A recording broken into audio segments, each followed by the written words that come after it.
In CI News this week, TDs vote to remove Ireland's 3-day reflection period for women seeking an abortion. The government considers expanded access to so-called safe consumption facilities for drugs. And a German footballer prays with members of the opposing team at the World Cup.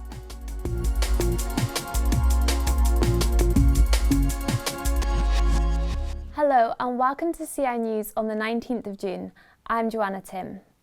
A bill to remove one of Ireland's few remaining protections for the unborn has been passed in the Dáil by 86 votes to 70.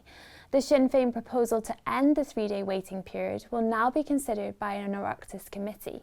Speaking ahead of the vote, Sinn Féin President Mary Lou McDonald dismissed the statutory wait as an arbitrary delay and claimed it should never have been introduced. But Independent Deputy Carol Nolan expressed astonishment that a party that talks about children's futures is ready to guarantee no future at all for the thousands of Irish babies in the womb.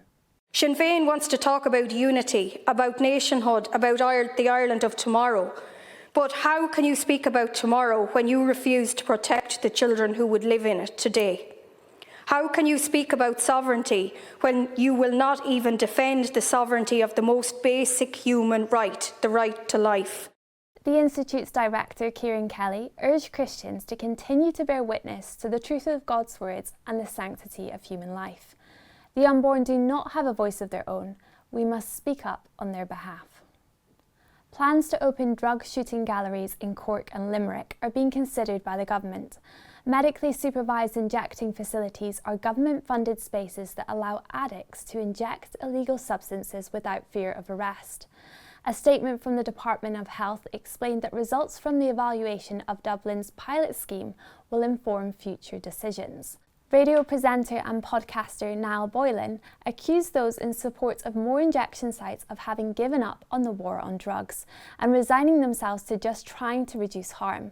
He asked, would you build a free pub for alcoholics? Cosmetic shop Lush has come under fire for a window mural promoting double mastectomies for gender-confused women.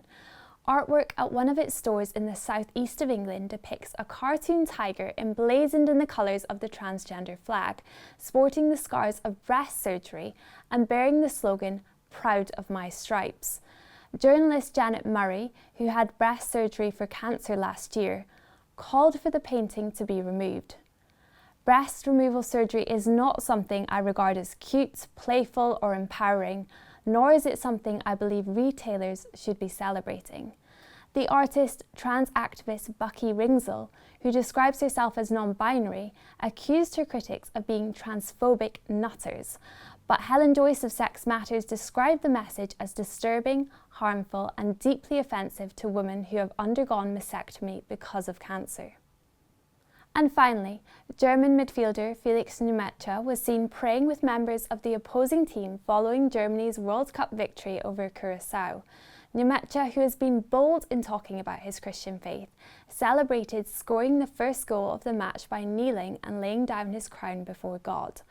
When asked about the moment of prayer in a post-match interview, Nemetschke explained that he sees his opponents as brothers in Christ. Ja, wir sind halt im Spiel Gegner gegeneinander und dann nach dem Spiel sind wir alle Christen und wir sind so Brüdern und ja, dann haben wir einfach ein kleines Gebet zusammen gemacht, weil wir sind. To explore these stories and much more, visit our website the.ci and be sure to subscribe and follow us across our social media channels. Thank you for watching. Have a blessed weekend.